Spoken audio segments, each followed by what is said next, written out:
Welcome to Bear Archery's Hunting 101 podcast, as always, presented by our boys over at ScentLock. I am joined today by a special guest, by a friend of mine. We're here at ATA show. It is the night before opening morning, so we're excited to spend ATA with you. But I've got a fellow ScentLock wearer, a friend of mine, and we both have a deep love for ScentLock. But I'm with Matt Jennings from The Game, and we talk about his incredible season that he's had this year with killing over 1,200 inches of antler. And we dive into some pretty deep stuff about Mexico and how we as a hunting community and as a country in general take advantage for a lot of the stuff we have as sportsmen and as Americans. Guys, it's an absolute awesome episode, so make sure and tune in. Welcome to Bear Archery's Hunting 101 podcast, where hunters new and old come to learn and find inspiration from stories of hunts gone by. Everyone is welcome to enjoy the outdoor way of life, and there is no better time to start than right now. So let's head into the great outdoors with your host, Dylan Ray.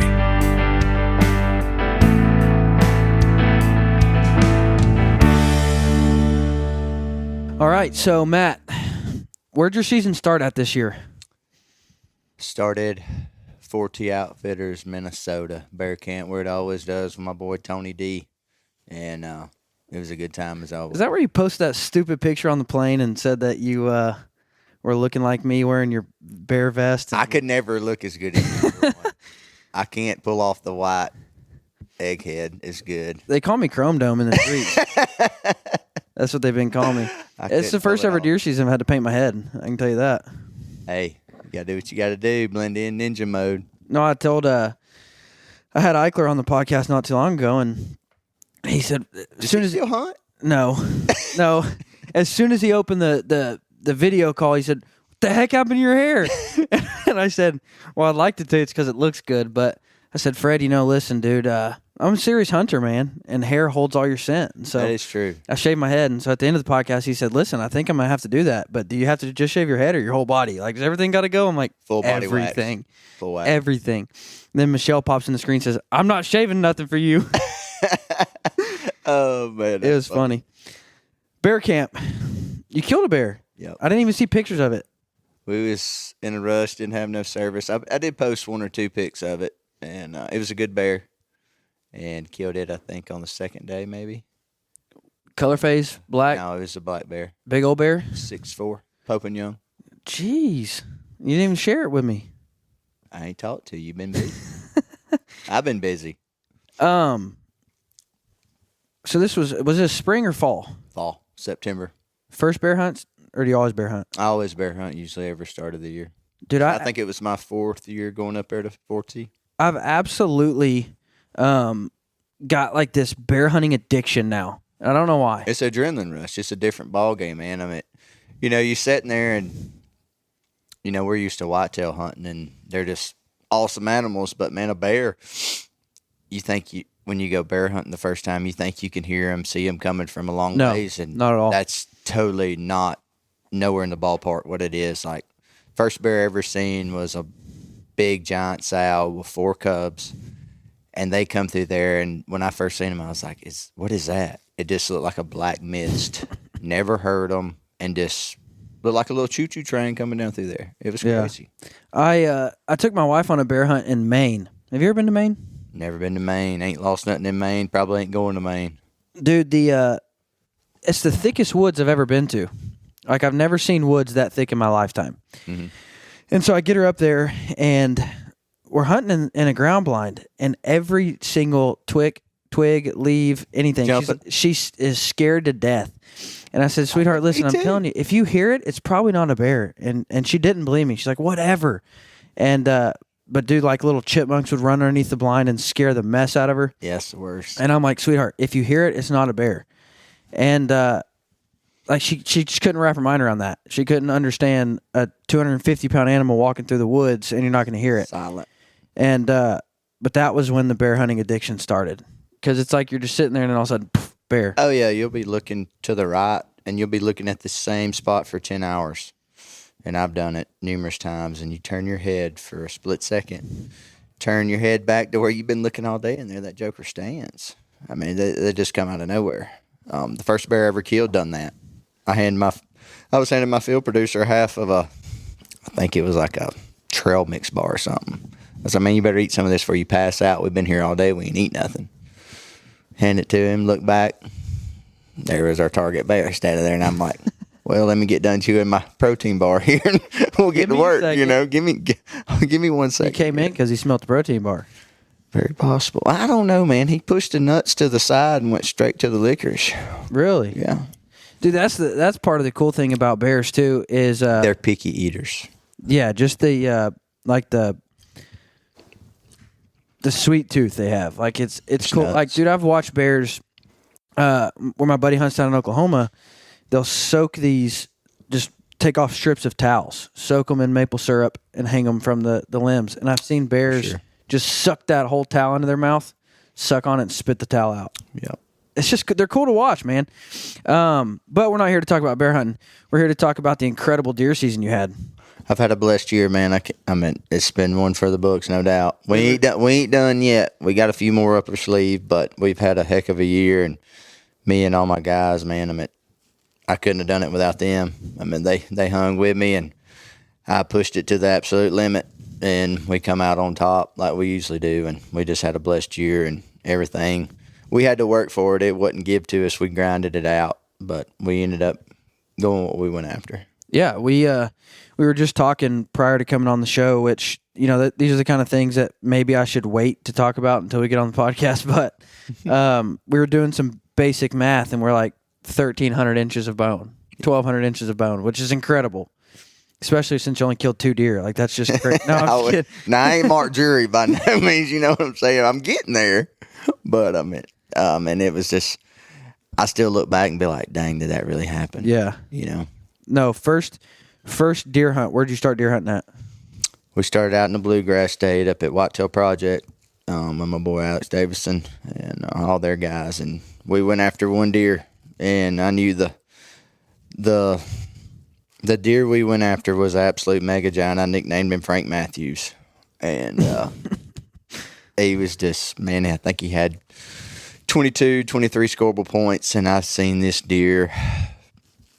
I think we had 12 encounters with him and had him within spitting distance several times with either no camera light or I couldn't see through my peep. It was always something with this deer. Like, he was OG, man. He was smart. He was the king of the castle, what no doubt. And that's why I can't be a TV hunter, because, dude, I don't care about camera light. Well, at one point I didn't, and I looked back one evening, and I can see that joker jumping the fence and working a mock scrape that I made, and I can see him right now. And by the time he got to me, he kind of sparred with a buck for a minute, and like, it's dark. I mean, it's at the breaking point of it, and I kind of looked back at my producer Jason, and he was like, I'm good. And I'm like, bro, ain't no way. You know, and he's got this sucker jacked up to 50,000 ISO. But he'd been with me on every set. Yeah. So, I mean, he knew the emotion going in that hunt. He wanted that deer just as bad as I did, and still does. And so you haven't killed him? Well, I've hunted this deer all throughout the year. When we had time, like I said, had numerous encounters with him, and went back right before Christmas. The sun gun daylighted, just boom, boom, boom, hitting the big and J, doing what he was supposed to do, getting buffed back up, you know, from the rut. And we get back up there. I hunted him, I think, 2 days.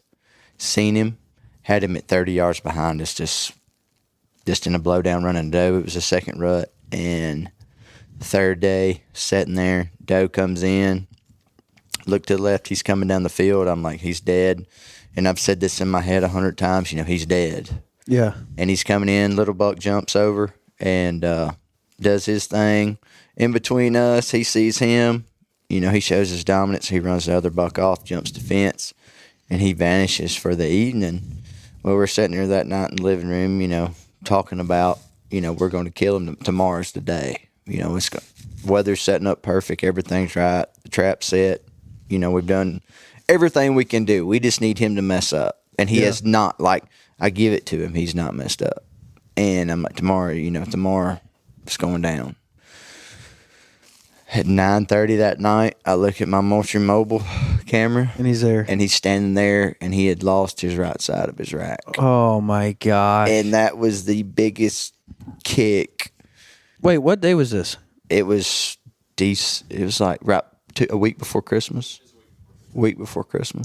Like just randomly. Just so everybody knows, we do have an audience here. I've never done a live podcast, like a live audience podcast. Pretty cool. Yep. We have 600 people in the room. Yep, no doubt. And they're all wild. It's kind of like Spring Break 99. Yeah. It's getting pretty intense. But, man, that sun gun helmet, he lost his rack, or lost his right side. And that literally, after the year I've had, that was the one deer I wanted the most. Yeah. Not because what we had emotionally tied to this deer, but, like, he become my best friend. And it just wasn't meant to be. And I've learned it don't matter what you do, how hard you work, sometimes it just, life ain't fair to you. And on that occasion, wasn't any cards for us, Now, I was actually just at dinner with some guys, and credit, they're all Western guys. Like, that's what they primarily hunt is out West. They're all on the West Coast, and they were asking me that. They're like, so what's the addiction with deer? He's like, I don't get what ain't the addiction with deer? That's what I'm saying, dude. I'm like, what do you mean? Like, and you hear these guys and like, dude, I went and sat in a tree stand for 4 days and I wanted to blow my brains out. And I'm like, you're missing the picture, dude. Like, yeah, it ain't that. And it's what I was trying to tell him is, listen, I understand the appeal of getting out of your truck in Wyoming and saying, all right, we've got 7 days to kill an elk. Like, that's fun. I get it. But to have 3, 4, 5 years invested into one buck, that buck, you watched him. He becomes a family member. You literally watched him with spots. Yeah. And now you've chased him for 4 years, 5 years. He's outsmarted you. Like, you've had so many encounters with this same buck. Like, you have so much history. What's not the appeal? You know what I mean? Literally, it didn't matter what state I was in, what I was doing, that deer consumed me. Yeah. Like, how big was the deer, do you think? Mid-80s.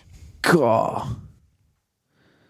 He was a giant. Dang. No, like I was. He would have been the biggest deer of my career, my life. Dream deer all day long. Had this double. Perfect. If a deer hunter could build a rack, it would be that.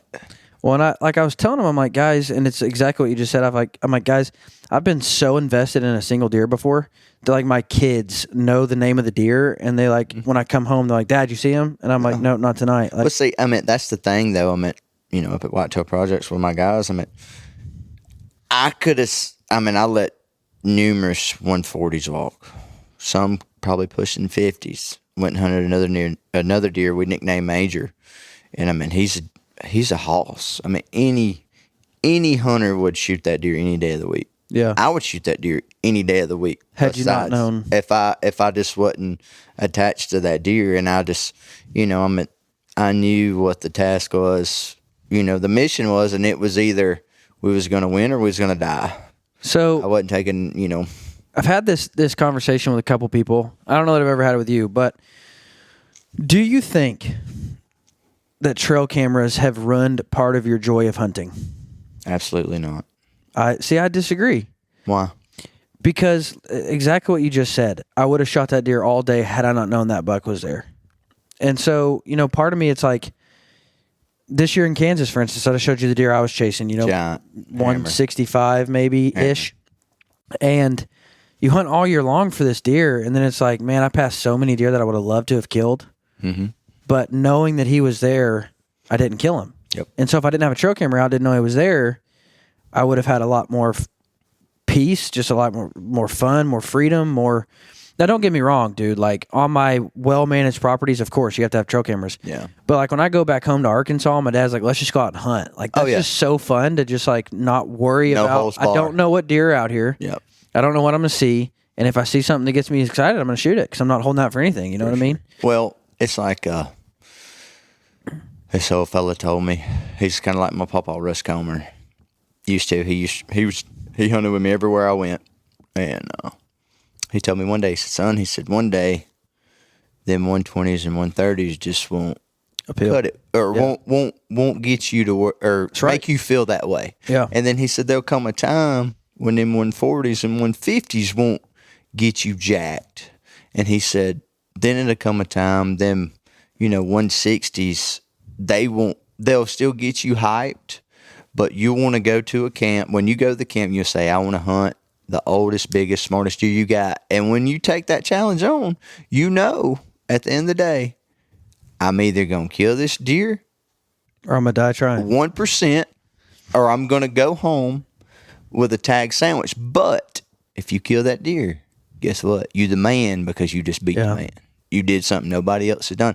And I mean, the bad thing about it was, I mean, you know, I'm talking about this deer, Frank Matthews. I mean, the property we was hunting, we wasn't flexible on it. Right. Like we was, you know, hand tied. You know, we couldn't really, you know, move on the deer. And if I could have got to where I wanted to go, I feel like I'd have had a better opportunity at him in daylight. And I mean, the neighbor was in the wheelhouse. I don't see how the neighbor did not kill the deer. Honestly, I do not. And I mean, one of Alex's good buddies. Do you know the neighbor's a hunter? Oh yeah, ain't no doubt. And Alex's neighbor, he's got the probably 300 yards, give or take, from there, a cornfield, cut cornfield now. Yeah. Never seen this deer. Been running cameras all year long. He's got a big 8. I've let walk 100 times at 5 yards. Yeah. They ain't got a clue this mega giant's running around. Like, I'm in his bedroom. And I'm just like, well, you know. Yeah. It don't make no sense. But, and when we're hunting this deer, man, we're having to beat up, you know, on a slow night, 40 deer out of a cedar tree, you know, 12, 14 foot up. And we're having to beat all these deer 360 around us to get to him. Right. And we was doing it consecutively. Yeah. I mean, it was... I had one guy ask me, and the reason I ask is if you know that they hunt, if you know a neighboring landowner hunts, does that change the way that you hunt? And if so, how? Like, I know, for instance, like one particular property that I am thinking of in Kansas of mine, and it does change the way I hunt. But I've got that question several times because, A, it can hurt you and it can help you. I mean... Well, depending on who your neighbor is. Yeah. No, I mean, and that's what, like, I tell people all the time. I'm like, you hear these guys talk about letting deer grow and getting bigger deer. But if you have 40 acres and every landowner around you hunts and they don't have a conservation mindset, good luck. Yep. 100%. Like, so, does that change the way that you pursued this deer, knowing that those guys are hunting him as well? Or you know, trying to hunt him? Man, you know, honestly, I think this was my Fred Bear tip on one of the first podcasts we done. When you go to hunt a big deer like that, you start second guessing yourself about everything. And if you got a 130, 140 on camera, you throw your nuts on the table, you go kill him. Yeah. No doubt about it. You don't second guess yourself. But as soon as you get that $150, $160, $170 on camera, guess what you're going to do? You're going to call your buddies. You're going to call your grandpa. You're going to call your mama. Hey, you know, what do you think I ought to do? Yeah. And you screw yourself. Yeah. Because, you start second guessing yourself because you learn or you lose your train of thought and you quit going with your gut, my opinion. Yeah. And, like, honestly, you overthink it. We went no holds bar on it. We went in as deep. Like, we was going in, man, 3 o'clock in the morning. Guys from up there would drive us in, throw chum out. While they was doing that, we'd shoot up in the tree.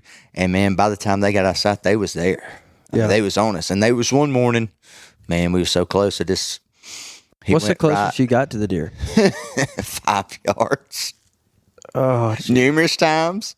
I had that deer at 10 yards for 48 minutes. After camera light one night. God. Sat there and looked at him through my knocks. And you could see to shoot. Yeah. Dude, screw the camera. Can't miss my job. No. There was one time now I will say the redneck come out in me one time. I tried to kill that deer. But at the end of the day, it wouldn't do my guys right. It wouldn't do the viewers right because we got such a storyline with this deer. Right. I mean, there's history. What's the point of wasting it, man? You know, I just couldn't do it. Now, that was my problem. Somebody just asked me, one of the guys in the room, I don't remember who it was, asked me if I like podcasting. And that's, He was like, yeah. I don't have video. Because I used to film a TV show. It was on Mossy Oak Go. I used to film a show, and Dude, I'd be full draw on a deer and ask the cameraman, can you see him? And he'd say, no. That's the worst feeling in the world. I just shoot anyways. I don't care. And there were so What'd many. you say? What'd you say? I missed that. I didn't hear you, bro. Me speak no English. And like there were so many times like I'd be calling producers and saying like, I don't have any video for you. Like you just killed the deer. What do you mean? I'm like, yeah. Camera guy couldn't get on him. And like, then why'd you shoot him? I'm like, because I'm a deer hunter. You need to get a better camera guy. Yeah.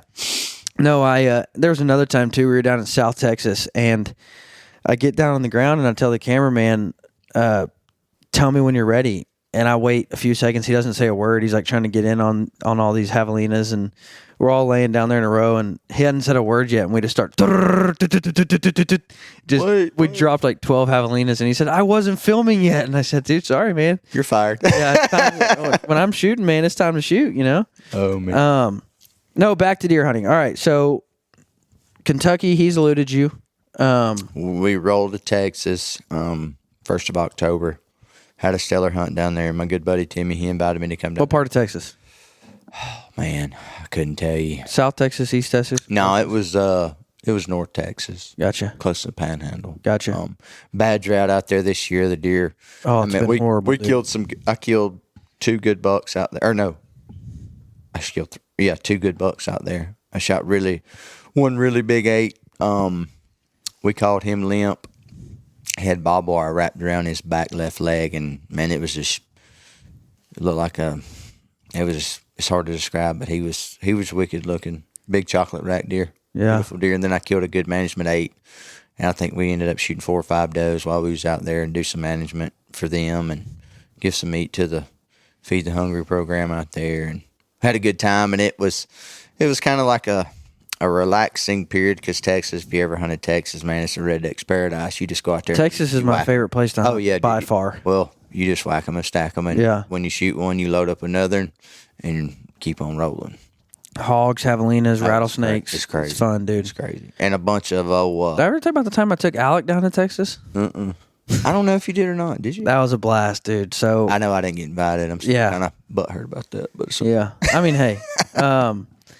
No, we went down to Texas, and there was a whole group of us, and we drove down there, and I think we stopped at every Whataburger on the way. But sounds about like Alec. Yeah, we get down there, and dude, he was dead set on killing a whitetail, and we had access to hunt axis, free range axis, and so we're like, yeah, dude, I want to hunt axis, and so really my focus immediately turned to axis deer. But Alec was dead set on a big Texas whitetail. And so he's hunting, and he's sending us pictures of giant axes, and we're like, dude, shoot it. And he's like, no, I ain't doing it. Oh, God. And I'm like, no, Alec, what are you doing? But anyways, so he shoots this whitetail, and it was early January. Shoots this whitetail, texts all of us. There's probably 5 of us there. Texts all of us, and he says, hey, I just shot one. So we get done hunting. We all meet over there where he's hunting, and we start tracking this deer. And while we're tracking it, we find an antler on the ground. And we're like, oh, dude, a shed. That's cool. Pick it up. Keep going. And a few yards later, find another shed. And we're like, oh, that's a matching set. That's cool. Rattling horns. And we walk up on this deer, and it doesn't have any antlers. And Alex says, I swear that was a buck when I shot it. Don't find me. It dropped both of its antlers on the way. Wow. So in 40 yards, both antlers gone. Lucky joker. It was cool. That's a good story. So what was the biggest deer in Texas? What was that bigger one? Probably mid-40s. So where'd you go? So you started in Kentucky, went to Texas, then where? We ended up going to Oklahoma. I had a little lease out there, me and one of my buddies, 68 acres. Never stepped foot on it, never looked at it. That's another state that's a sleeper state, dude. No doubt. Oklahoma's a hammer. Dude, I've been blessed to hunt out there good hunting. one other time. I hunted out there late season and whacked them and stacked them back then. We're still trying to find a lease down south. It's hard to come. It's hard to come across nowadays, man. Yeah. But we ended up. One of my buddies, he hooked me up with it, and it was a blessing in disguise because my place in Illinois, right at last minute, I lost it, and I wasn't even planning on going to Oklahoma. And after all that happened, the property I was going to hunt in Illinois, it got sold, and so we ended up jetting out there. Took us a handful of Millennium lock-ons, some ground blinds, and some vulture cell cameras, and we hunted one property one morning and seen a really good buck, but I was in my gut, I was like, man, it was, I think, November the 8th, 6th, 7th when we got out there. I was like, man, more than likely they're about to go in lockdown. Yeah. And so it was just, I wasn't feeling it. It was too open. So we ended up going to this other piece that we ended up getting access to. And, it was awesome. Like, when I seen it, like, I got butterflies. I was like, yep, rock and roll, baby. And I walked on it, got on my Moultrie app and looked at a map, and I found one bend in the creek. And I walked to it, man. There was just the most gnarliest trail there. And there was one draw on that whole property. It was right there.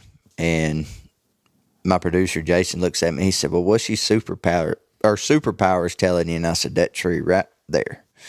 And we hung 2 lock-ons in it, probably 12 foot up. 3 days later, I killed the biggest deer of my life. Really? But then when you watch that episode, you'll have an anxiety attack. You'll cry a little bit. You'll laugh. Poop a little. You shit all over yourself. You'll poop all over yourself for sure. But then you topped that one, didn't you? No, he was. I thought your Kansas deer was the bigger. No, Kansas was a stud, but Oklahoma was the biggest one. Really? Yeah. So what did he score? 176. God. 12 point. Jeez.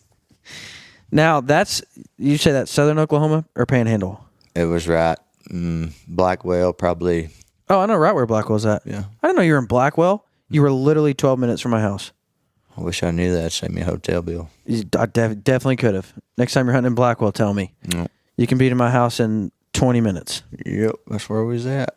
Yeah, I'm about 12 miles from the Oklahoma border, so. Okay. So you're right there on the midst of Kansas and Oklahoma. Yeah. Oh, yeah. That property that I was sending you pictures of and that I just got access to and was trying to figure out how to hunt, the southern border of that property is Oklahoma. Okay. So, like, if I sit on the southern border of that property. So you got best of both worlds. Yeah, 100%. Wow. Which the places I don't have anywhere near me in Oklahoma to hunt. I actually travel a few hours in Oklahoma, Pawhuska area. Man, you're in the juice right there, brother. Dude, that's what I love about Kansas, because not only, big whitetails, but you've got mule deer, you've got antelope. You got a little bit of everything. Yeah, you can beat a Oklahoma in, like I said, 10 minutes. Yep. I can beat a Missouri in 2 hours. I can beat a Colorado in 6. You got all these states. It is the center of the U.S. So it's in the Golden Triangle, a hidden Golden Triangle, ain't no doubt. Yeah, I had no idea you were hunting in Blackwell. Mm-hmm.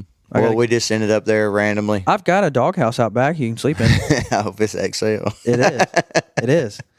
We got a lot of gear with us when it comes, so we'll need it. So this is now the 4th deer of the year, right? Do I know? That's the 4th deer of the year, right? Or is this the 3rd? 4th. 4th, and you killed like 27 or something like that. 42. No, 42. Before we go on, let me give a quick thank you to my friends over at Alaskan Guide Creations. There are a few things that I wear all of the time, and one of those is my binocular harness. Whether I'm checking trail cameras, hunting, fishing, whatever, I've usually got binoculars on my chest, and I absolutely love my Alaskan Guide Creations. Go check them out, guys. So you went from Oklahoma.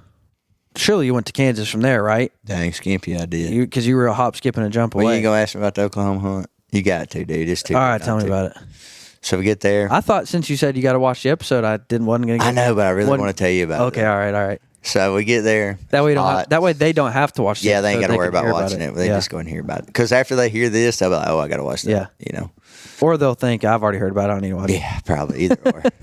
We'll roll the dice on it. But we get there, man. It's hot. It's tough hunting.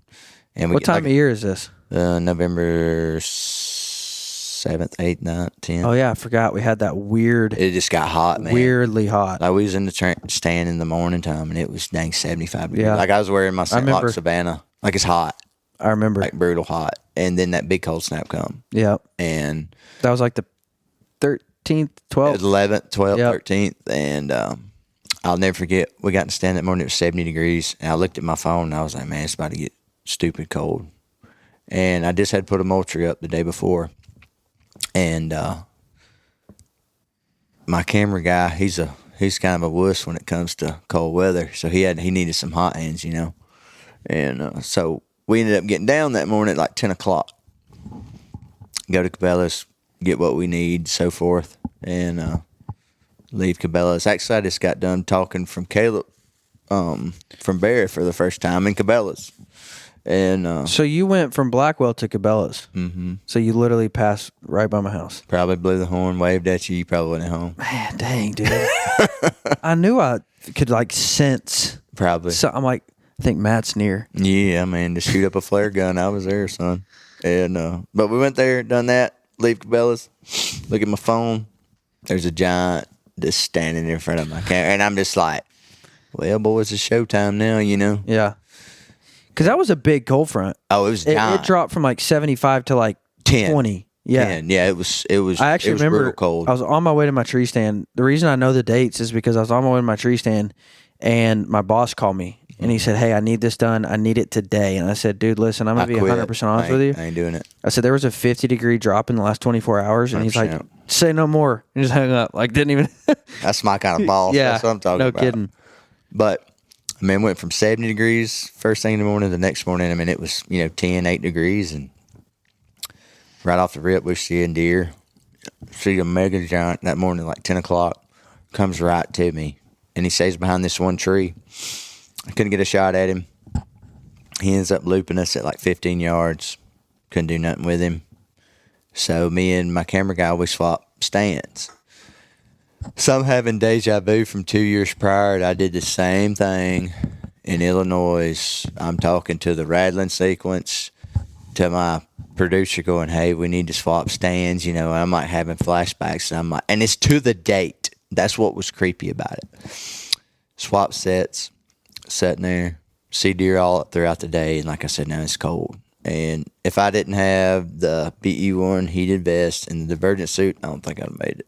Ain't no way. It got cold, dude. Ain't no way. And it was like super windy. Oh, yeah, like wind blowing 30. I remember because that very morning, so literally where I was hunting was probably 8 miles from you. Really? Yeah. So I remember I'm glad that. I didn't kill your deer. Yeah, dude, you probably did actually.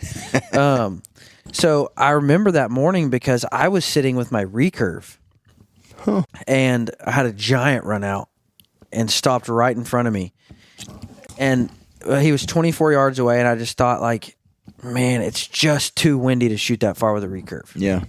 Like I just didn't feel comfortable. I mean, because it was ripping through there. And you've seen that property, it makes a horseshoe. Yeah. And the wind was just coming right through there. And I'm like, oh, man, dude. And so I actually didn't shoot the deer because of the wind. That's why I remember how windy it was. Yeah, it was tough. I mean, it literally tested physical and mental. Yeah. I mean, it was not easy. And after I seen that one big deer, I was like, we're not getting down. You know what can be crazy good, though, is, at least in that area of the world I found, is on a day where it's 30, 40-mile-an-hour winds, and then at 6 p.m., the wind stops, the deer go nuts. Oh, yeah. 100%. Like and that's what happened. So, guys, sit through the wind. Like, yeah, just I tough it know out, sitting in a grit your tree teeth. stand, like you feel like you're about to fall Getting out. and it sandblasted. sucks. I mean, it's brutal. But I'll never forget, we was sitting there, and we done swapped sand. We've been seeing deer all day, and we seen this one pretty good buck, and my producer's sitting there like, man, this ain't no evening spot. This ain't no evening spot. And he's like, we're discussing what trees to nick down. Because you're overthinking everything. Exactly. Or he is. I'm just up there trying not to freeze to death. It's about 2 hours before dark. I bust old Woodhaven out, and I just start. Actually, I got bored, if you want to know the truth. I did. I got stir crazy. And I give... That's when all the good deer hunting happens. I give Jason I think it's the Woodsman from Woodhaven. It's kind of like a younger buck. I had the Ninja, the Intimidator.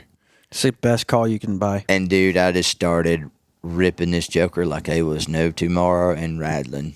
Every 15 minutes, I do like a 10 to 15 second, deal of it. And me and him sitting there just shooting a bull, and I look up, and here comes this little buck.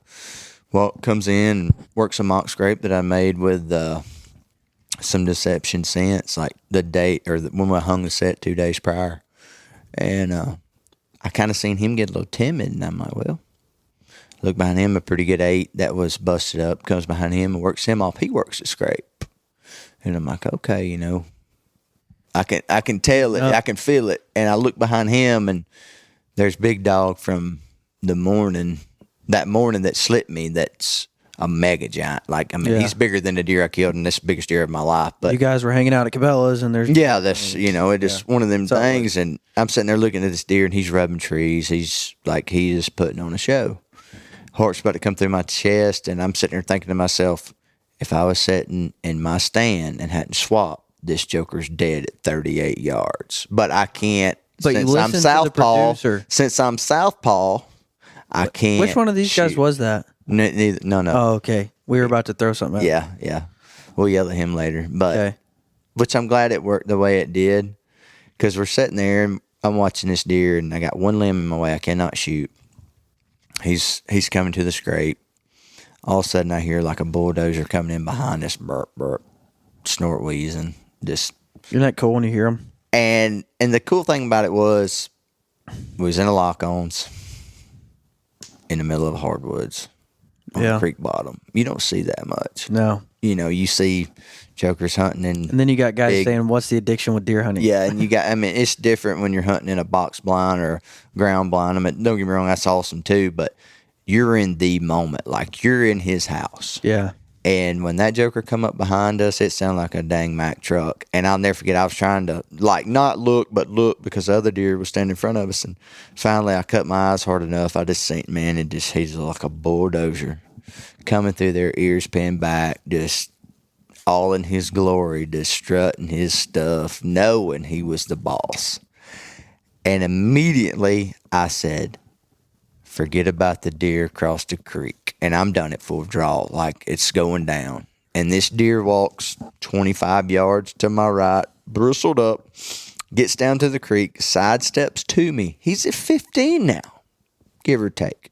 I'm still at full draw, about to fall out of this lock on.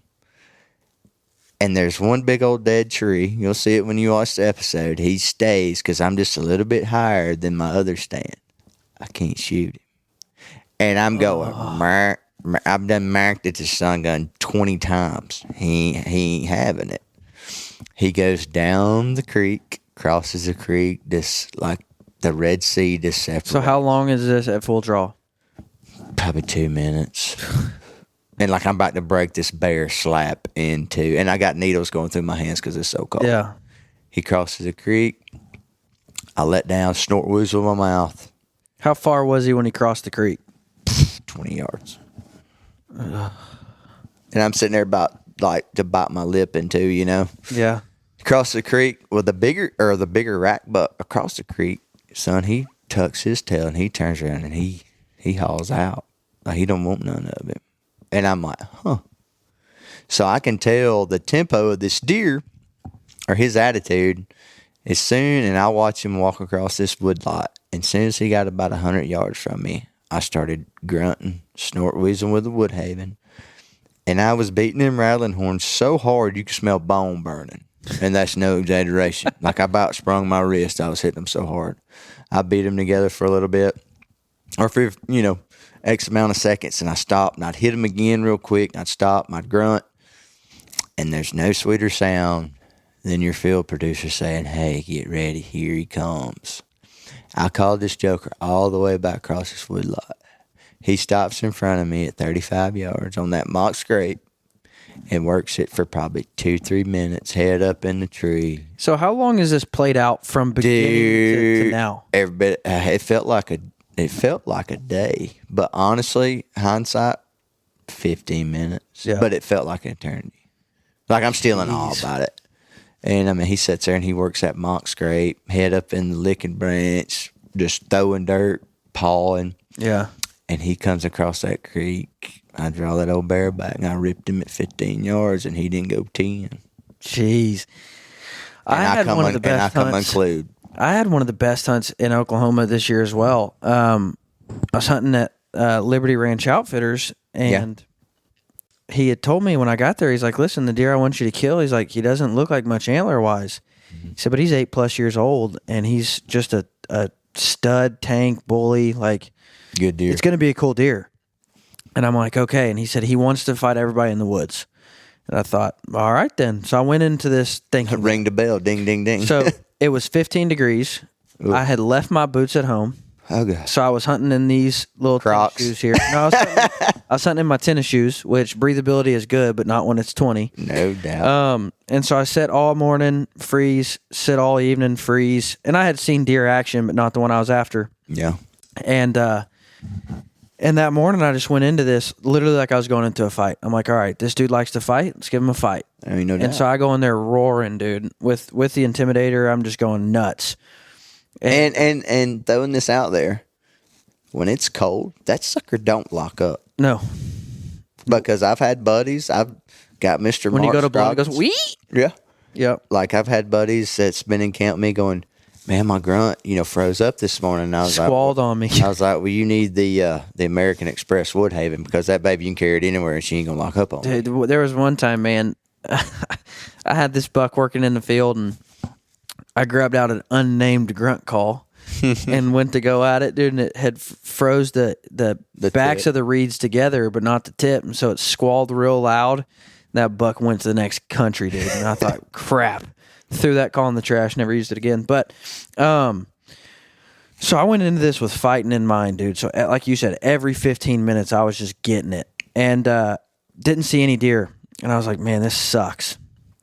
And so I texted the outfit. And then your head starts messing with you. It does. Am I calling too much? Anyways. And so my family actually came with me. So my family's all back in the cabin, and because it's right next to the Pioneer Woman. So we were going to go to Pioneer Woman for the afternoon and then come back. So text the outfit. I'm like, you can come get me at 10. I'll be done at 10. And at like 9:53, I see this buck coming. And so I'm texting him like, don't come. Because I just imagine him pulling up right when that buck's at 13 yards. And I just froze to death all morning. Yeah. For no reason. So I said, don't come. I'm like texting him. He says, okay. And I said, I call him Short Time 10. I said, he's out. And he said, cool, kill him. And I'm like, that's the point. Yeah, that's what we're I'm going to do here. And so, dude, I'm just giving him everything I've got. And it was a lot like your situation. Circled me several times, went down, came back, went down, came back. There was a giant around the area too with him. But he was a young deer, 3.5 years old. And so they just were playing cat and mouse all around me. But finally he messed up, shot him. It's cool. Didn't have a tooth in his head. Not one tooth. Ain't that crazy?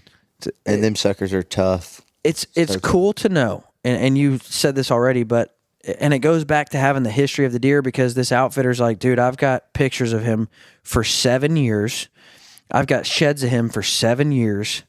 Like all this history with this buck. And to know this buck has lived 8 years and seen everything that the world has to and show. Run off all my big deer more than likely. Run them all off because he fights them like a bully. But anyways, he's seen every storm, every tornado, he's lived Everything. through. I mean, and then to think I'm the one that tricked him and killed him. Like that's just, it's incredible to know. Oh, it's a feeling, man, you can't describe. That's why I call it 5 seconds of glory. I mean, just when I shot that deer, I nicknamed him Macho Man. I mean, I'm still on cloud nine. I still don't believe it happened to me. And I'll expect an invite to that place next year. I hope I still got it. I'll come, baby. Bell's whistling. I don't care. Well, hey, dude, you've got an invite to Kansas anytime, which I know you got Kansas properties. But so was Oklahoma was your biggest and best hunt? You would say that? Man, I don't know. I mean, they have all been stellar this year, but I mean that one was. I mean, I'll take that. I mean, there'll be a bunch of hunts I take to the grave with me, but that will by far be definitely one of them. Yeah. I mean, as a hunter, you can dream of the perfect hunt and imagine it. And that was it. And that, I mean, dude, I don't see it getting no better than that. I really don't. I mean, you couldn't make it up no better. How many days were you in Oklahoma? 5. Before you killed him? I killed him on the 5th day. That's cool. Took me 2 days to kill him. Figured him out in 2-3 days. That's awesome.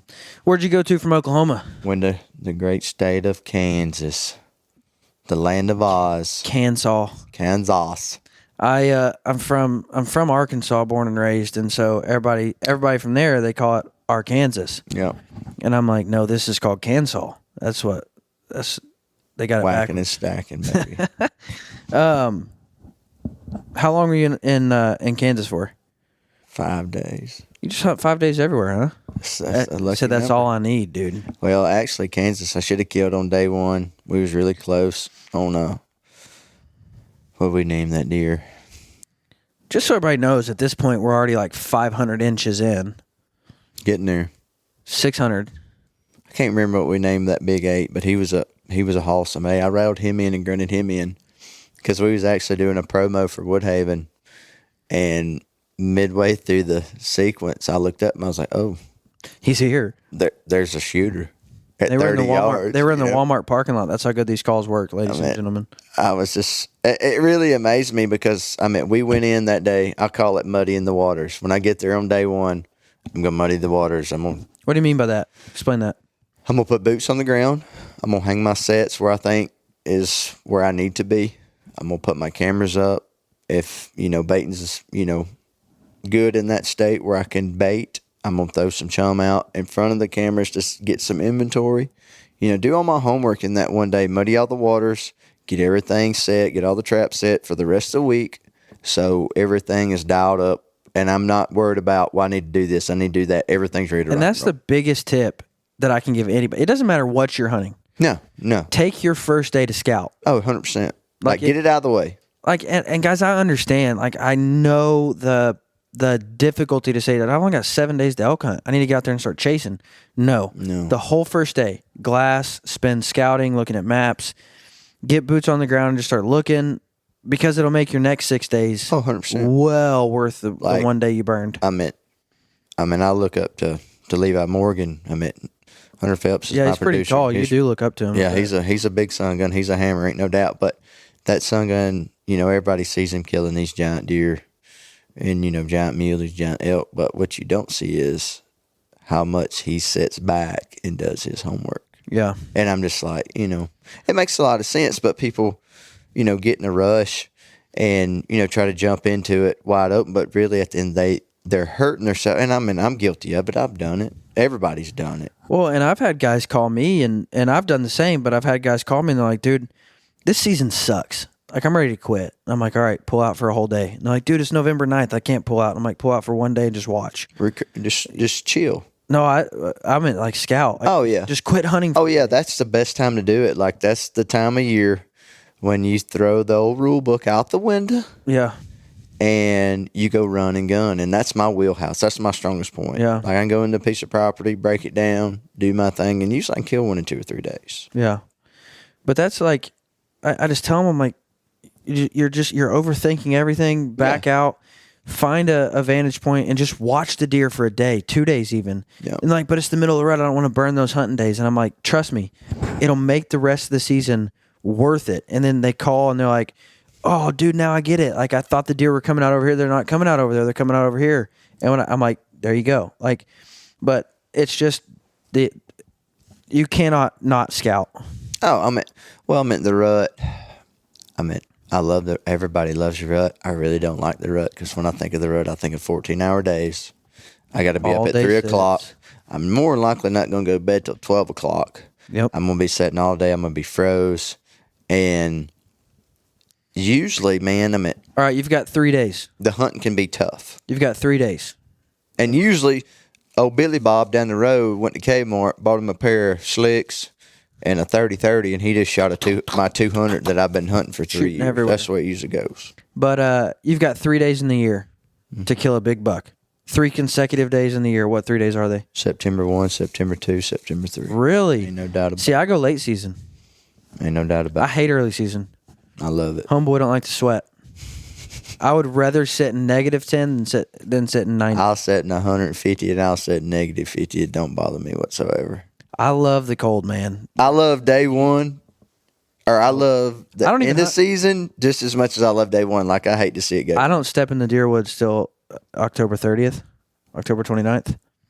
Yeah, I can't do it, dude. I go nuts. My biggest pet peeve, and you can ask anybody that works with me, when we usually kill, the next day we shoot content for really the next 2 days, honestly. And them 2 days, I don't get to hunt. Yeah. And I'm up at 4 o'clock pacing the floor going, I hate to miss a sunrise. Yeah. I hate to miss sunset. What am I missing? My 3 favorite days are December 10th, 11th, and 12th, I would say. Remember good days. Really easy. I shouldn't say easy. It's never easy. It's a really good time to pin down a buck that's hitting food sources.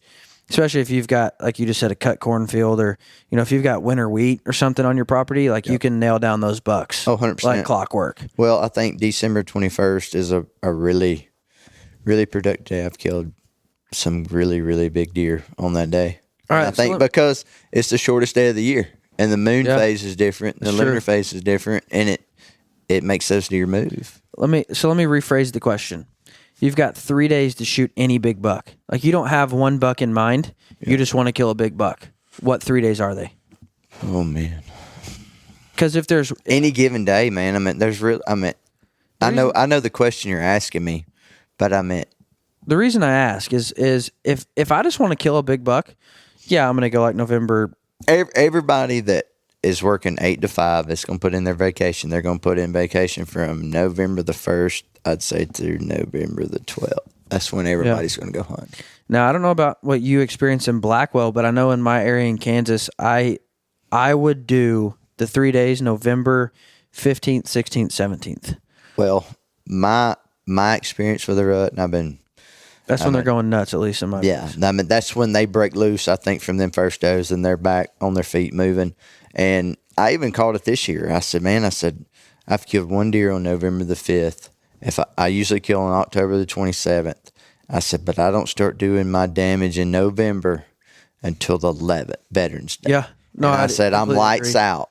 After that, it's completely agree. And same thing this year. Veterans Day roll around. Well, and here's what I've learned. Here's what I've at least noticed. I shouldn't say learned, but here's what I've noticed is that because November 1st through the 10th, all the does are in heat. Like, they're just, all the bucks are going nuts. Yeah. And like, dude, I've sat there, and watched deer just literally sprint across a field every which direction. Oh, they're 100 miles an hour. You're like, I'm never going to kill one of these. Like, even if it's at 20 yards, they're running 40 mile an hour. Like, there's no way to kill one of these. And they ain't no way to stop that joker unless you got an air horn, and more than likely that ain't going to stop it. Right. But then when you get to 15th, 16th, 17th, they're still looking for those does. They're coming back, hitting them scrapes. And so you can call them in better. You can rattle them in better. Mm-hmm.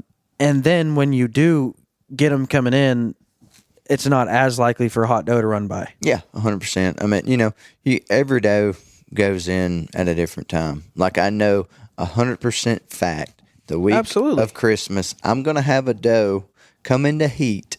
Probably the same doe's been doing it for years, behind my house and my food plot, my buck fever food plot.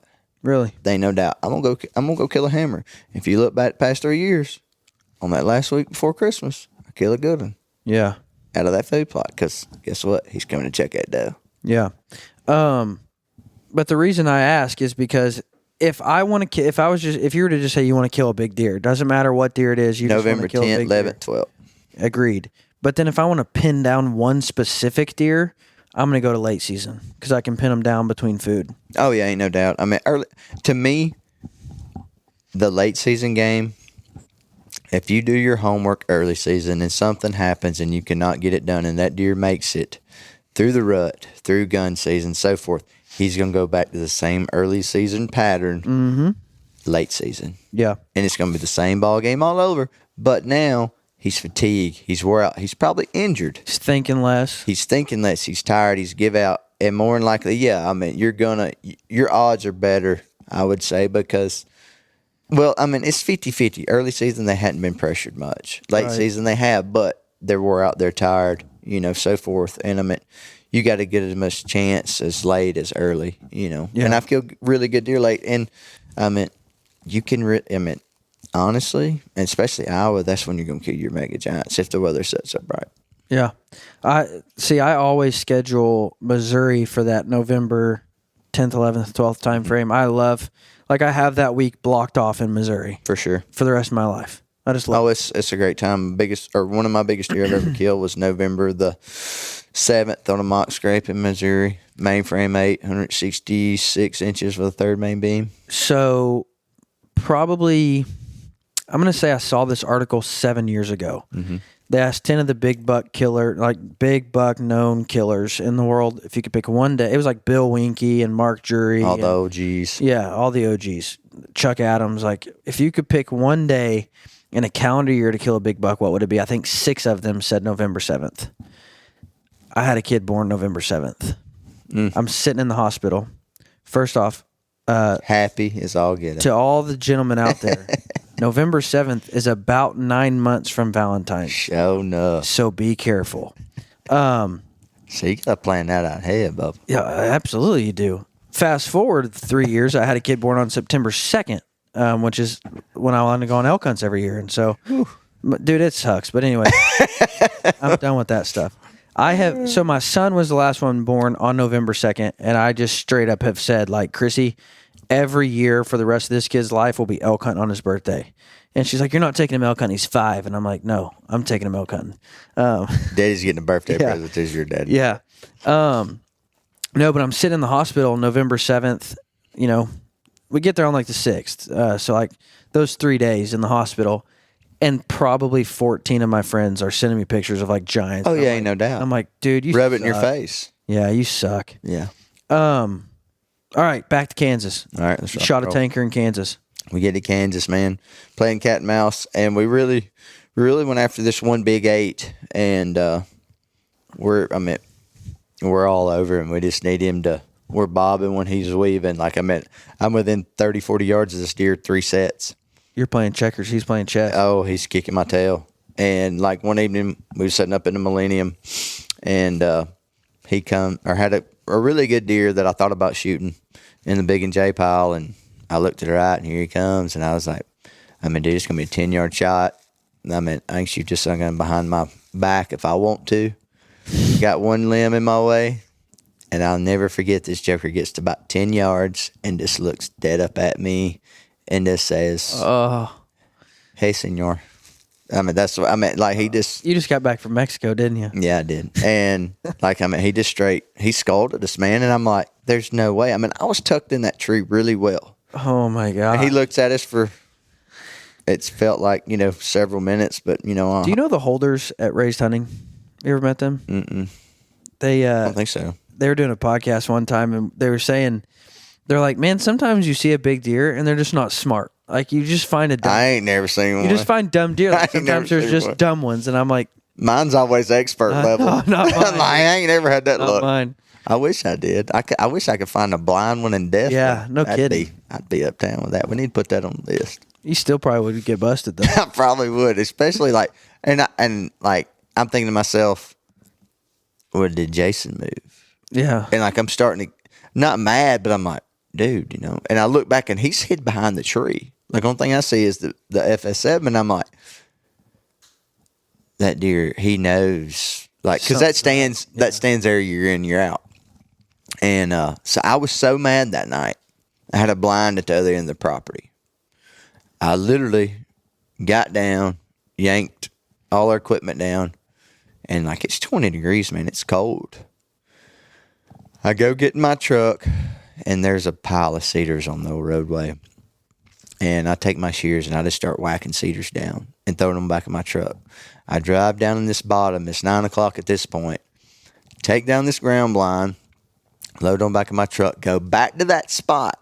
Yes. And go to the wood line where there's 2 cedars, throw that joker up, and brush it in to the best of my abilities. Get in it the next morning, sitting there. Daybreak comes about. He's standing there right before daylight. And I'm sitting there watching him through my knocks going, yep, he's about to die. As soon as it breaks daylight. Looks right at you. A bigger buck comes in, bumps him off, runs some does off, and I'm just like, well, okay, cool deal. So get done hunting. I look at the mortuary app. There's a bigger buck, new buck, showed up at the other spot. So I'm like, oh my God, dude, like, what's the deal? So I go to another piece of property, pull a blind down, wind's blowing 52 miles an hour, go throw it up back over there just to have it if we need it. Next morning we get up and it's like 5 degrees. And up there where I'm at, Hill City, like, it's a different kind of cold. Oh. Like, it's brutal. Yeah. Like, it is brutal. And it's never not windy. No, it's rough. And I was going to hunt the north end that morning. I pulled in the property. I said, let's go south. And he's like, what? I was like, I just got a feeling. Let's go south. Went with my gut. Didn't go off trail camera. Because hindsight said, down here's the juice. All the does and bucks has been here on the north end. South end really wasn't that much activity. But I knew it was going to be sunny. I knew that's what I needed to hunt that other set. We slide in there that morning, get in there. As soon as we get in there, had a few deer on us. Or actually had the big 8 come in on us right before daylight. Watch him make a scrape 10 yards in front of me.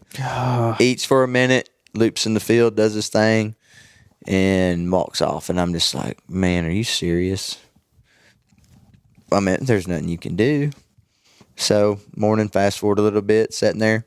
Have a few small bucks come in, nothing crazy. And it was kind of a slow morning, really. And I looked up and I seen a doe. And Jay said, man, there was a good buck like in that field. And next thing I know, man, I just see this freaking bruiser come up out of this low draw. And sun's hitting him just right, just side of a fairy tale book, sidestepping right to me, ears pinned back. And Jason was so cold that morning. He looks at me, he's like, you going to shoot that deer right? I was like, maybe. He's like, what you mean, maybe? Because he's cold. Like, his feet He's like, cold. I want to go home. Yeah, he's ready to go get warmed up, you know. And I said, which there's no doubt in my mind I'm going to rip this deer like he's a hammer. And but I'm messing with him as the deer's walking to us. So he's all spun. He's videoing the deer. And looking back at it, I shouldn't have, because I was taking his mind off his job, because he was more worried about what I was going to do, because he was about to freeze to death. And because he didn't run out of food that morning. And deer gets about 50 yards. I said, yeah, Bubba, I'm going to rip him. I said, get on him. And he stayed quartering to me. He's like 35, 40 yards. And he finally gave me it wasn't the best shot. I mean, it wasn't the best angle to take on him. He was quartering to me slightly. And them deer out there, man, they're so big, you got to stay away from the front shoulder. You just ain't doing it. And I put it right where I wanted it, smoked him, double lunged him. He run 100 yards maybe, give or take. I saw a post and it said, you said your cameraman was out of food. Yeah. Saw a post and it said, me at 7. I'm going to save the rest of this sandwich for later. Ain't happening, Me Jack. at 7:05. I'm going to finish that sandwich. Yep. Done. That's how it goes. Oh, yeah, man. It's hard to, I mean, you get bored, man. Oh, yeah. You know, I don't see. That's why you pack food, dude. Yeah, you got to. Bags of food. You got to. And, you know, looking back at it when I was coming up, 11, 12, 13, 14, you know, we didn't have cell phones back then. Yeah. You know, and I'll test myself. I'll go hunting and I won't take my phone. And you'll be sitting there and you my point exactly. I got to play games. Like, see, and sometimes, man, you just got to go, you got to go back and live in the moment. Yeah. No, I get what you mean. And not have any distractions and just take it all in, because, man, that phone takes so much away from me. It's great to have, you know, if something happens or so forth. But, I mean, it's just so relaxing. I found myself so bored before that I I have one of the folders for just my little girl. Yeah. And I found myself like doing the nails on the thing. On the salon makeup party. Yeah, dude, it's crazy. I like doing the Barbie's nails. Well, I've always said, you know, I'm a daddy now. I got a little boy. He's gonna be a year old in February on the 18th. So he's gonna shoot his first one this year? He should have done shot one. Yeah.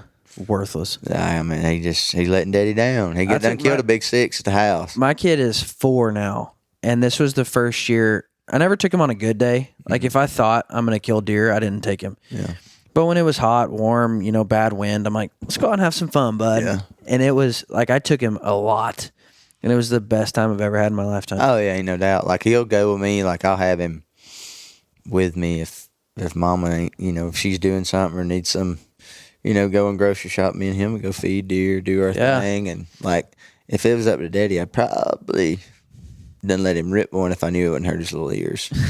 Like, I would have him. Dude, there was so many. Like, I could tell you stories from this year, but dude, like one time we had a bobcat bed down at like 60 yards, and I saw it go down. And my son said, "Let's get out there and go kill it." And I'm like, "Attaboy." And I said, I like looked at my watch. I'm like, well, you know, I am getting ready to leave here in a little bit. Might Possibility. As well. And so we crawl out there and we get within like 30 yards of the cat, and it gets up and runs off. But it's like, dude, that type of thing, man, you can't buy that. Like, no, man, it's all about. I mean, it's all. I mean, just like the other day, we was in Mexico, and I hate to get off subject, but I guess I hadn't been in a lot of deer camps this year, I guess you would say. Really? Outfitter wise, you know what I'm saying? Yeah. Like, it's just been my leases or just me and a field producer, or, you know, and that sucks. Well, I mean, it does, but it don't. Like, there's a catch-22 to everything. Yeah. No, I can see that. And so we get there, and I'm jacked about this. Like, I've been looking forward. Like, it's a dream hunt for me. Yeah. And First time in Mexico? Oh, yeah, 100%. And we get down there, and we was at Brook Buck Outfitters in Mexico. And my buddy Brandon, and had my good buddy Timmy down there, and Brady, and a bunch of other boys from Mississippi, and had some guys from Louisiana that I'd actually hunted with in Ohio at a different place that knew me, which was cool, So I had some buddies down there. Well, we sat down that night to eat supper, and me and Timmy sitting there cutting up like we always do, just like me and you doing right now. Yeah. And I look around, and everybody's on their phone. Nobody is acknowledging anybody, anything but what's on their phone. And dude, I'm a young cat, don't get me wrong, but that flew all over me. Yeah. And I said, hey boys, let's put them phones up. Let's have fun. Everybody put their phones up, dude, and we had a ball the rest of the week. Yeah. But it just took that little bit of, hey boys, yeah. Talk to me instead of somebody that's, No, for sure. In another country, literally. Exactly, and I mean, and that's what, I mean, it's all about going back, and Brandon said it best the other day. He said, man, he said, I knew you before you was you. Yeah. And he said, I know you, I ain't a shadow of doubt that you love deer hunting. And he said, and I said, well, dude, I said, it's like this. I said, every morning I get up, I said, I feel like I'm 11 years old. Going deer hunting. It's the first time my daddy's taking me on opening day. Yeah. I said, when I lose that feeling, I'm done. I said, I'll hang it up and I'll go do something else.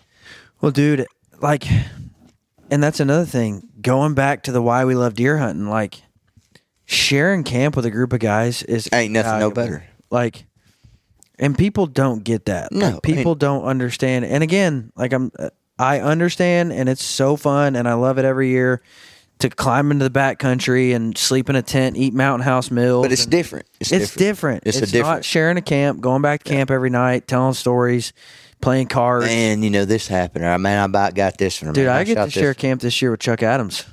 Bless your heart. I'm so excited. Man, you'll hear some stuff. But at the same time, though, I've heard he's not good to share camp with. Because one of my buddies who's hunted with him before, they're like, dude, he leaves before you wake up. And he don't get back. And he don't get back till... Well, see, and that's the way I usually am. And that's why he's successful. Yeah. I mean, you got to, and that's the way I'm at. During the rut, I'm saying, no, they ain't coming out. Because everybody, like some of my buddies, want to go hunting with me. Or some of the people that I work with, partnerships, so forth, they're like, want to go on a hunt with you. And I'm like, man, don't do it in November. We ain't going to hang out. Yeah. It ain't going to be no buddy camp. It ain't going to be fun. No, like Texas or Mexico, different ball game. Yeah. That's a different hunt. And that's what made Mexico so fun is because, for one, it was kind of a relaxing trip to, kind of to say, we made it through the year. We ate a lot of tacos. Really good tacos. That's good. Some chimichangas, whatever you want to call them, Nice. And, but, I mean, it was, I got a story about Texas, or about Mexico when the time comes. It's a good one. I got a few of them, but I don't know if I need to tell them on here. No, so, all right. I'll just go ahead and tell it. Go ahead and get it out of the way. We were in Texas, the southernmost part of Texas. Mm-hmm. Like, literally from here to the road from the border. Like, we're shooting deer, and they could run to the border. I mean, that close. And this was literally the day that Donald Trump comes on the news and issues a state of emergency because of COVID. So we all decide, we're like, let's tell our wives that we had decided to go into Mexico to get some tacos. And so my wife calls, and she's like, hey, how's the hunting going? And I'm like, good. Shot 3 javelinas this morning. He killed a deer, I killed a deer, I shot a pig, shot 4 rattles, like telling her the hunts. And she says, that's good, And I'm like, yeah. I said, well, hey, babe, listen. We came into Mexico to get some tacos. Some homemade tacos. And she goes off, dude. She said, Dylan, the borders are closed. You can't get back in the country. And I'm like, Well, I understand that now. Like, but we didn't know that Donald Trump was going to do that. yeah, we missed that. We missed that And signal. like, she's literally freaking out. She's like, "Well, great. Now I'm a single parent for the next 2 years." You And of got course, it, babe. you know, You at got that it. time we didn't know how long this Yeah, all this going crap on. was going to last. But it turns out the border was closed for however long. Yeah. And so then she's literally freaking out and hanging up on me like mad. And I'm like, well, maybe I shouldn't have done What that. a loving wife. She Yeah. been supportive. Like, I know. "Honey, we're going to get you home." I'm like, baby, I'll mail you some tacos. You was basically like a POW stranded. Exactly. I'm like, sweetheart, you don't want tacos? Like, I can mail them. Like, FedEx. no, guys, before we get on, because you do move on from Kansas, before we move on, I got to give a shout out to Three Rivers Archery. If you are a traditional archer in any shape, form, or fashion, you've got to go check out Three Rivers Archery. Largest in-stock selection in the United States for traditional archery equipment. They just rebranded themselves too, with sweet new logos for the traditional world. So go check out Three Rivers Archery for anything and all things traditional. So you leave Kansas Yep. on to where? Went back hunting Frank Matthews. Oh no, the story continues. Mm-hmm. He eluded you some more, huh? No, I could have killed him, but he only had one antler. He shed on Oh, so this is already. December. Oh my gosh! So you had chances at him after the drop. Yeah, man. Like, he was in our wheelhouse at one time, yeah. Oh my gosh! So you're headed back to Kentucky after ATA, Correct. which I don't think we've said that. We're at ATA right now. Yeah, we're at ATA. We're here at 2023, baby. at Starting it off. ATA, and excited for a good show. Scentlock's got some new products going to drop. Bunch of new products. Have you tried any of them out yet? I got a few of them. By the time this airs, they will be to the world. So Yeah. To be honest with you, dude, Steve sends me so much stuff. I don't know what's what. I don't know what's new and what's not. I don't. I mean, because everything we do is a year in advance. Yeah. That's the one thing I hate about my job. Is agree. because just like Bo's, You're filming for next year. I'm filming for next year. Yeah. So everything to me is backwards. Yeah, no, I get it. And some stuff you can't showcase, some stuff you can. But I will say everything. Sometimes you showcase the wrong thing and get in trouble. and get yelled at. Correct. Yes. I posted the picture of a bow I wasn't supposed to post last year, and that Bow, didn't chicka, turn out wow, pretty. wow. Yeah. Yeah. Oh, yeah. You got to be, man. You got to be. When a company trusts you like that, it means something. Yeah. And To be fair, it was an accident. it's nerve wracking It to an wasn't supposed to be extent posted. because there's a lot at stake. Right. And it can go either way. But I will say, everything that I have wore, field tested for Scentlock, Bear, all my other companies I work with. I literally, push it to the breaking point. Yeah. And they're still. I mean, they held up. So, guys, if you're at ATA this week, find me and Matt. Many of you are probably listening to this while you're driving into ATA, so find me and Matt. We'd like to say hi, shake your hand, tell you thanks for listening. But, Sure. All right, so after ATA, you're headed back to Kentucky, and you just said you have a deer, We got a target buck. Yeah, we got a big. Did he end up dropping the other side yet? I don't know, man. I just my camera died, and I hadn't went back. We fed the crap out of him and just Yeah, let him be. gotcha. So what's your target buck now moving into it? We got an old Paw. I don't even know if we got a name. We got a name for that deer? I think we're going to call him Paw Paw. He's about Nice. probably an 8-year-old, this mega giant 6-pointer. As dumb as that sounds, kinda probably, sick. 20 inches inside? Give or take. Dude, I love giant sixes. And this, I mean, he's a hammer. I mean, he's an old Giant bully sixes buck. get me fired up. And, like, this deer could have been shot, by several clients, but, he's just a 6-pointer. He's not a Kim Kardashian of deers. He ain't no Yeah. Ferrari by no means. He's just an good old 4x4 Ford truck. Yeah. And, I mean, but he's daylighting. Yeah, I mean, he's a good deer. Ain't no doubt. Like, rednecks shoot him all day long. Dude, I look at this 6 right here. This was ended up being killed by one of my buddies, but this was one of my target deer in Missouri this year. And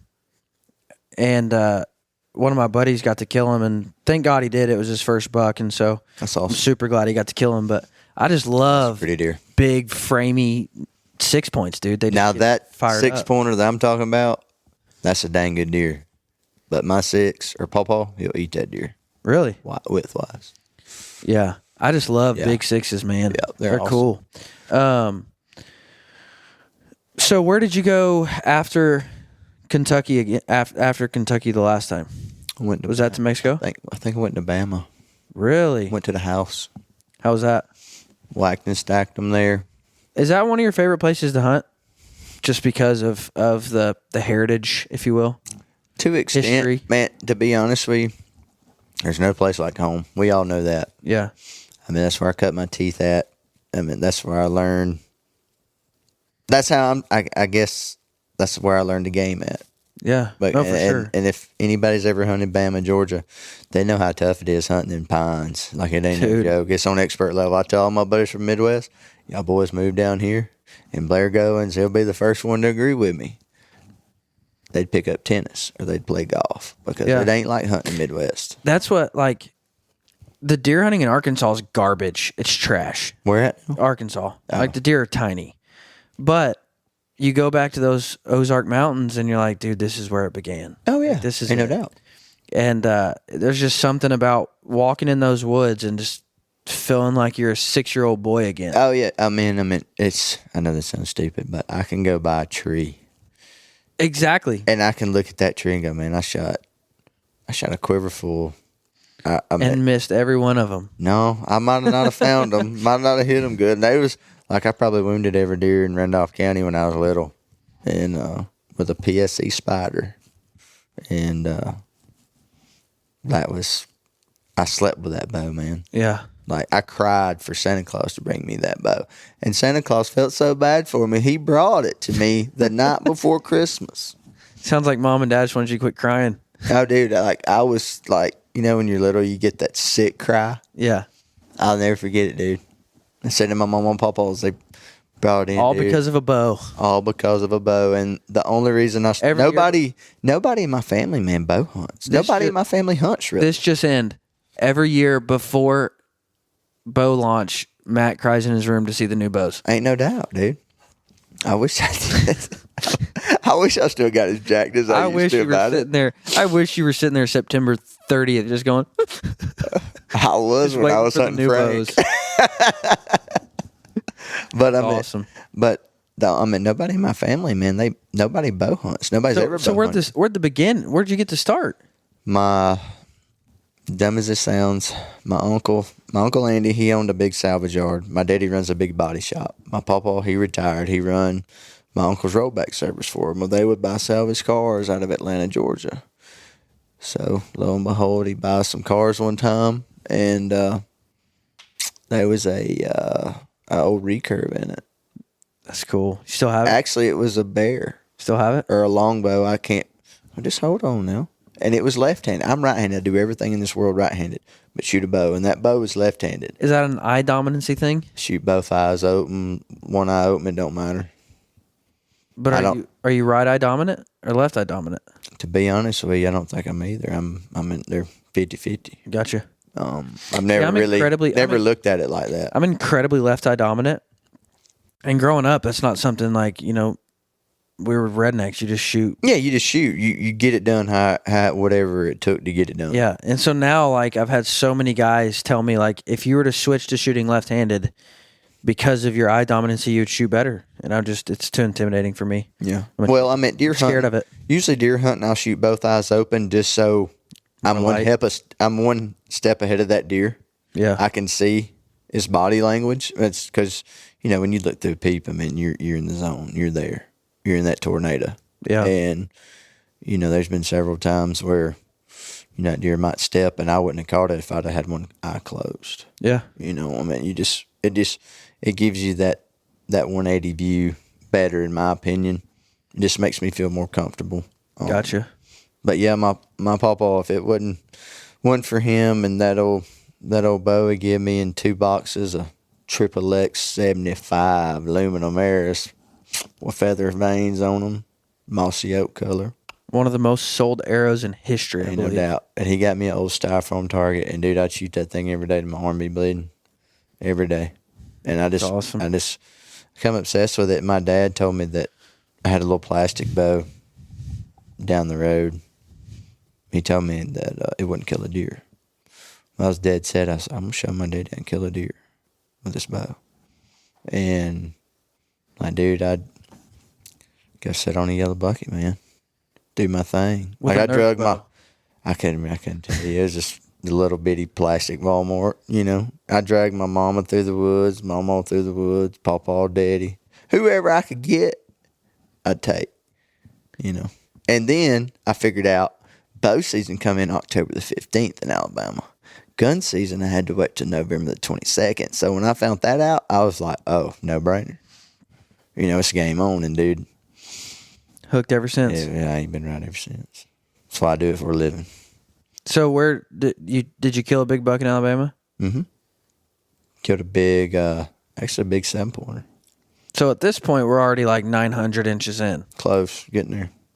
Jiminy Christmas. Where'd you go from Alabama? Mexico. I'm excited to hear about this one. It's wild. Because I like the deer you killed. Like, there's deer that are big, and then there's deer you're just like, wow, it's a pretty deer. Pretty deer, yep. He was an old deer. Well, there's several that I hadn't posted. Because, see, Mexico's different. It's not like America, as weird as that sounds. Like, yeah, there's country. Yeah, exactly. There's no game wardens. There's no, you know, laws or that statute. And it's weird. You don't have to have a deer license, but you got to have a tag. Right. And like a tag, I think is $250. So we could shoot a trophy buck, bring it back. We'd tag that one, do our paperwork to get it back across the border. But then we could also shoot management bucks. And hindsight 2020, they could be, you know, a really good management buck. They could be a dink management buck or just something that needs to get out of the genetic pool. And man, by the time you got it to point A to point B, you know, old Skip over here, he done got it loaded up and skinned out, and they eating on it. Yeah. You know, because down there, the communities is not the wealthiest. And, you know, we did like we give all the meat to the community that needed it, which was really cool. I mean, I really, you know, that was a big deal to me because it's one thing, like, I've tried to explain that to people too. Like, if I don't kill a deer, my family's not going to starve. Like, we'll drive to Walmart, McDonald's, whatever. I mean, we'll have... You'll get by. Yeah. I mean, but to see those families and to, like, I hear this a lot about Africa. Like, to see that you literally just changed an entire community. It's heartbreaking. Because of wild game. It's like... It's heartbreaking. Yeah. Like, we rode by, I guess, the city dump, maybe. Yeah. And they was the prettiest little girl. She was probably 4 or 5 years old. And her family and her lived in that dump. And they had built a house out of whatever they could, you know, muster up out of that dump. Right. And man, dude, that broke me down. And then there was another family that also lived there. And, you know, we take living in America so much for granted. Like, it really hit me slapping off. Because, I mean, I didn't have a clue, man, you know. Yeah. You don't got a clue till you go over and see it. Like, you just can't go down the street. You just can't hop in your truck. You just can't have a gun. You just can't do this. You can't do that. I mean, it's a different world. But I mean, it brings into perspective a lot of the things that we take for granted. Like, you know, I've had the privilege of going to Japan and Panama and not Panama, Brazil and Mexico, and you see these communities and you're like, dude, like, we hop on Amazon and just buy whatever we want, and it's there in a day and a half. Oh yeah. Like, it don't work like down there. They ain't got no address. They ain't got no address down there. Yeah, ain't no FedEx rolling up down there. I promise you. Right. It never even crosses your mind, dude. And then you see, like, you know, not sometimes, most of the time, we even take wild game meat for granted. We're like, oh yeah, cool, I killed a deer. Let's go get some sticks made out of it. Oh yeah. But then you give it to a community, and it literally changes an entire community for a week, a month, however long it lasts. It changes an entire community. And dude, they don't waste the neck meat. They don't waste the tongue. They don't waste the brain. They don't waste because it's literally changing their lives. 100%. And it really makes you stop and think, man, I'm glad I'm a hunter. Oh yeah, man. It makes you feel good on the inside, and you know deep down that being a hunter helps somebody. Yeah. You know, and everybody wants to throw salt on, you know, hunters for killing stuff. Well, you know, quit being a pansy and look into it, my opinion. Yeah. Like, you know, get your facts straight before you start judging people. And, you know, because at the end of the day, I mean, are you helping, you know, a community out? Yeah. I mean, The first question I ask anybody who looks down on me for being a hunter is, do you eat meat? And if they say yes, I say, then don't even try to have this conversation with me. oh yeah, 100%. Well, I ain't gonna say what I say or want to say because it's X-rated, but do that. I mean, it's aggravating when you got all these keyboard warriors.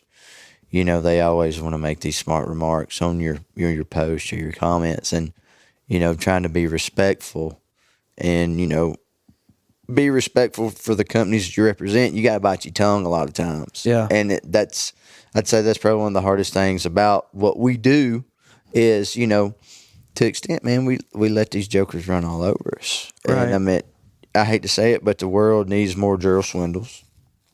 They need more Michael Waddell's. Yeah. Because they're at that point in their careers, dude, they don't care. Right. They'll rip speak them. out. Yeah. They don't care. And I'm at that point in my career where I've been blessed, I've been successful, but I can't haul off and go Gerald Swindle on them. Yeah. Or Michael Waddell on him and go, do what he does. I ain't at that point yet. I personally think the biggest issue, and this is coming from somebody whose living is in the conservation world, but I personally think the biggest issue is that non-hunters gather together. Like, it doesn't matter, they come together. Yeah, 100%. Hunters do not. Like, we're like, oh, you're a crossbow hunter? I don't shoot crossbows. Oh yeah, it's a clique, man. Yeah, or you're a duck hunter, dude. I don't care about you. No, we're hunters, and at the end of the day, like, I need to step up and help duck hunters because at someday I might need the duck hunters to step up you and might help need me. them to have your back. Exactly. And if we as hunters could I could care less what in the crap camo you wear. I could care less what bow you shoot. And that's what people get so jacked up. Like, I mean, I work with Mossy Oak. If you wear a real tree, guess what? You still my buddy. Yeah. I mean, you still gonna hang out. Yeah. If you wear... You look deep into my soul just then, like... I mean, I meant what I said. I mean, it's true. I mean, people think that because, I shoot this bow and this guy shoots this bow, we're enemies. No, dude, we're in the same... Now, if Mossy Oak listens to this, they're going to think I've been wearing Realtree behind the scenes. I'll let Greg know. No, I get what you're saying, man, and that's... Like, it's sad. It's very sad, and we're about to walk around the show for 4 days, and... There's going to be tons of separation. There's going to be tons of, no, I don't wear that camo. I don't wear that, blah, blah, blah, And it just frankly makes me mad. Oh, yeah. Like, I mean, it's frustrating. Like, dude, I literally, so people who listen to this know that I work for Pope and Young. We put out an e-blast saying, Alaska needs your help. This was just this week. Alaska needs your help. There was like 5 things up on the ballot for Alaska. And I literally get an email back from somebody and they say, I don't hunt in Alaska. And I said, so? Like... But what blows my mind is they took the time. They could have emailed the stinking... Exactly. They took the time government to tell you, hey, man, that ain't bothered me. I ain't hunting in Alaska. Yeah. Like, but what happens when it comes for you, hotshot? Yeah, like, don't you want the people to help you? Yeah, but that's how, I hate to say it, but that's how stupid people are these days, man. And this is what's going to happen. Like, people say, oh, that's not that big of an issue. You're right, it's not that big of an issue. But when we give them a little bit of ground, it's death by 1,000 cuts, dude. Yeah. Like, yeah, you're right. They're not going to chop us off. Hunting's all of a sudden gone. Boom, you can't hunt no more. It's going to be piece But they're by piece. slowly going to start cutting more and more and more and say, oh, well, look they're how much doing it now, trying to make it. I mean, you look at it, man, and I look at it. I mean, well, just last year, Georgia had a county. Oh yeah, ain't no doubt. But I mean, looking more further than that, I mean, man, you look at the cost of hunting. I mean, man, dude, it's ungodly. Yeah. By the time a man pays for a lease, pays for a bow, pays for fuel in his truck, pays for tires, pays for food, pays for this, man, he's looking at $10,000. Yeah. Go up there maybe 2 times, 3 times. I saw a thing on Facebook and it said people say they hunt because deer meat's free. And then it said... By God, they're wrong. and then it cut to somebody else and said, my deer meat cost me $1,442 a pound. He be feeding that clean corn. Yeah. No, but yeah, man, I mean, it's so... And I see it.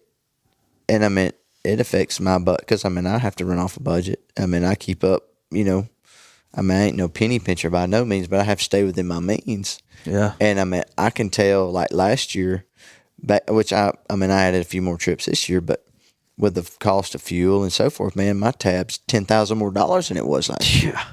And I'm like, and it's just the inflation. But what you gonna do? Yeah. You ain't got no control over it because we let it happen. I made the stupid mistake of lifting my truck and putting 34s on it the week before I drove to Idaho. Yeah, you was cool though. Yeah. But I got 11 miles per gallon all the way to Idaho. I got 37s on mine. Don't feel bad. I don't. Hey, it's like yes, a redneck will lift a poodle. It don't matter. You lift anything you got. Trucks, lawnmowers, poodles. I mean, we even lift our wife's boobs, for God's sake. My golf cart's lifted. Mine's lifted. It's awesome. I mean, got to. So I ask it, and we've shared a lot of tips and tricks, but if you have to share that one, you've killed a lot of deer this season. You had to learn something. What's the one thing you can take from this season that'll make you a better hunter from here on out? We can sit here another hour on that subject. I've got another hour. Don't how would I say it make sense? Like, it makes sense to me, but I don't know if it would make sense to the viewer. Don't get down on yourself. Yeah. Like, keep your head in the game. I mean, you got to stay. That is the hardest thing about deer hunting. Everyone in this room right now is a deer hunter. They love it just as much as they love breathing. And there's so much pressure in this game we're involved in that when stuff don't go your way, it starts fading on you. Yeah. And I can see it. And I'm so stubborn and so hard-headed. There's no plan B for me. People ask me all the time how I made it. How'd you do this? How'd you do that? What marketing strategy you use? Buddy, I didn't have no marketing strategy. I just hunted. I didn't have no big college degree. There was no plan for failure. Right. It was plan A. There wasn't no plan B. If plan A didn't work, guess what? I got up, I dusted my knees off, and I went back to swinging until I got to where I wanted to go. And I wanted it so bad.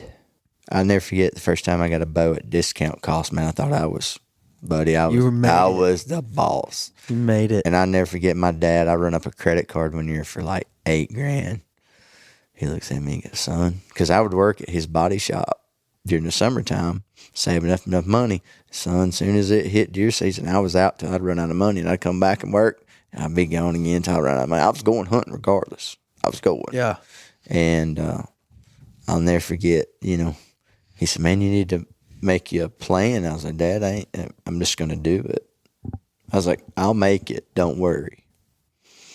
And now he looks at me and he goes, well, dang, you make more money than I make, And I look back on it, and it's not the money. I didn't do it for the money. I didn't do it to be, oh, hey, man, there's Matt. I didn't do it for the magazine, or I didn't do it for the TV. I did it because I loved it. Yeah. And that's what 100%. That's what people overlook. They don't see me back when I started sleeping in my truck. Yeah. They don't see what I went through. But, man, at the end of the day, that was the fun part of it. Yeah. Like, once you get to where you're going, you're like, well, yeah. But getting up that hill, it's like, man, that was a ride. People ask me all the time, man, like, how do you make your living in the outdoor industry? And I'm like, well, first off, like, start out with $2 million. Like, dude, I worked for 5 years spending money to get into, you know what I mean? Like, I was spending money to promote people's stuff and trying to just. And I hate to say this, and I ain't cutting nobody that does it, but that's not right. Yeah. I mean, it's not fair to you, to the user, or whoever's doing it, because, at the end of the day, that person gets taken advantage of. Yeah. Because it puts in their head just like a woman rubbing on your leg that ain't got no interest in you whatsoever. But she's sitting there petting you, going, yeah, honey, I'll give you a carrot. Yeah. But then, at the end of the day, you can go on back down the road. Yeah. It ain't fair. Right. That's the one thing I don't, but there's so many, it's hard to describe it, and I don't, it's a tough industry to get into. But if your heart wants it enough and you keep digging, sky's the limit on anything you want to do. Yeah. My opinion. Well, one of the big topics of last week's episode was that idea of like having fun in order to keep hunting hard. Oh yeah. And I think that's what you were kind of alluding to. Like, dude, there's times in the middle of the season where I'm like, you know what? I'm going to just go out and just have a ball. Like, I'm taking this way too serious. Sure, I'm not going to do it on my number one property, but I'm going to go out and I'm just going to try to spot and stalk my recurve, like, and just have fun. And what that does, different. Yeah, like, sure, it burns a day of serious hunting, but it gets me back in the game mentally. It gets me back in the game physically, emotionally, and you're. And if you kill that day, guess then it's what? even cooler. It's even cooler. Yeah. But guess what? You just got your swag back. Yeah. No, and that sure. and when you got swag, yeah, you got momentum. Yeah. No, I know what you mean, dude. And the ball rolls more and more, because anybody that knows me, if I kill once, it's a doom. Just keep going. Yeah, I mean, it's weird how that works. I mean, all the time, though. I mean, you look at baseball, basketball, football, anything. I mean, just like Georgia last night, they beat the brakes off TCU, I guess, whatever that school was. Yeah. And dude, they had momentum from the start. I don't think they're a school anymore. No, they probably shut. I think they shut down after that. That was absolutely embarrassing. Bullwinkle probably shut down. Yeah, that was bad. But if you're a TCU fan listening, just stop listening here, because never mind. We apologize. Yeah, we love the state of Texas to hunt in, but that was garbage football. Yeah, we got ripped off on that one. Yeah. Matt, where can they find you at, man? Oh, we're running on Mossy Oak Go. How do you spell that? Was that 2 laws or 3? Okay, gotcha. Gotta keep it plural. Mossy Oak Go, Carbon, 2023 Pursuit, Hunt Channel, TV, Waypoint TV, My Outdoor TV live on Friday nights at 9 o'clock, YouTube, Matt Jennings The Game, and then Facebook The Game, and then I think on Instagram it's Matthew1990 The Game. Very cool. Guys, go check out Matt. He's killing absolute studs. I mean, obviously we're looking at 1,200 inches of bone in a year, 13, close, wherever that comes out to be. We got to do the math, but absolutely a pleasure to watch. And I just love your excitement, man. I love the dumb redneck. Like, you gotta have. You're my favorite redneck. I hope so. And that means, dude, I come from Arkansas. I know a lot of rednecks. That should mean a lot to you. I am the redneck. I just made my entire graduating class mad, but you are my favorite redneck. Guys, go check out Matt. Before we go, I got to give a shout out to my friends over at Boning. Everybody is familiar with the Blazer Vein, but they also have some incredible Fredbear branded products with their Fredbear camo wraps, their Fredbear flannel wraps.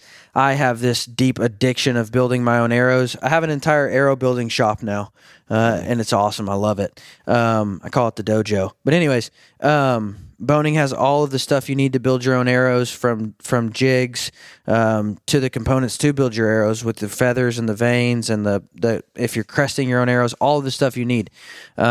I personally this last year switched to a 3-inch Bronco with a 4-fletch, and I've absolutely loved that arrow. But guys, go check out Boning for all of your arrow building needs. And again, if you're at ATA, come find me and Matt. We'd like to hang out and chat with you for a bit. But guys, thanks for listening. Y'all have a great week.